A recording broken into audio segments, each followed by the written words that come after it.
მსოფლიო თავისუფლების ქართული ხმები.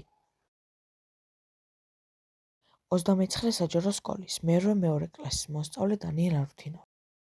ძმები ზუბალაშვილები. მე-19 და მე-20 საუკუნის ყველაზე გამოჩენილი ქართველი მრეწველები და ქველმოქმედები. ძმები ზუბალაშვილები, ლევანი, სტეფანე, პეტრე და იაკობი მე-19 საუკუნის დასასრულისა და მე-20 საუკუნის დასაწყისის საქართველოს უმსხვილესი მრეწველები, კათოლიკე მეცენატები და საზოგადო მოღვაწეები იყვნენ.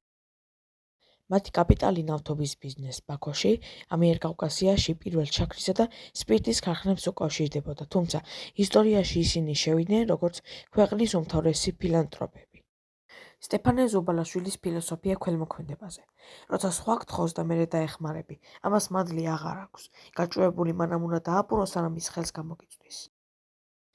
ეს გამონათქვამები წარმოადგენს ზოგად შეხედულებებს ძმები ზუბალაშვილების ქველმოქმედების და საზოგადოებრივი საქმიანობის შესახებ. სიმდიდრე მაშინ არის ღირებული, როცა ხალხი საზიკეთოდ გამოიყენება. ენის განვითარება განათლებით იწყება. ქველმოქმედება ადამიანის ყველაზე დიდი ღირსებაა. ხალხისთვის გაკეთებული საქმე არასდროს იკარგება. სიკეთე ყოველთვის ბრუნდება საზოგადოებაში. ილია ჭავჭავაძე ზუბალაშვილების სტიპენდიებზე.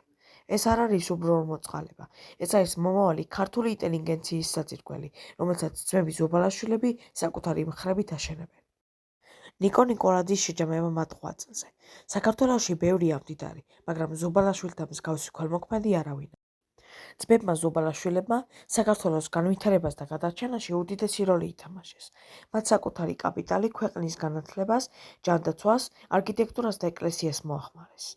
უნივერსიტეტის დაარსება. სტეფანე ზუბალაშვილმა ანდერძით 500,000 მონეტი დატოვა თბილისის პირველი უმაღლესი სასწავლებლის გასახსნელად. ეს თაღა გახდა თბილისის სახელმწიფო უნივერსიტეტის დაარსების ერთ-ერთი მთავარი მატერიალური საფუძველი. სახალხო სახლი, ახლანდელი მარჯანიშვილის თეატრი. 1902 წელს ძმებმა საკუთარი სახსრები დააშენეს. ეს იყო უფასო კულტურულ-საგანმანათლებლო სივრცე დაბალი ფენის მოსახლეობისთვის. თბილისის კათოლიკური ეკლესია. ძმების დაფინანსებით აშენდა თბილისში ლესელიძეზე მდებარე ღვთისმშობლის ამაღლების კათოლიკური ეკლესია.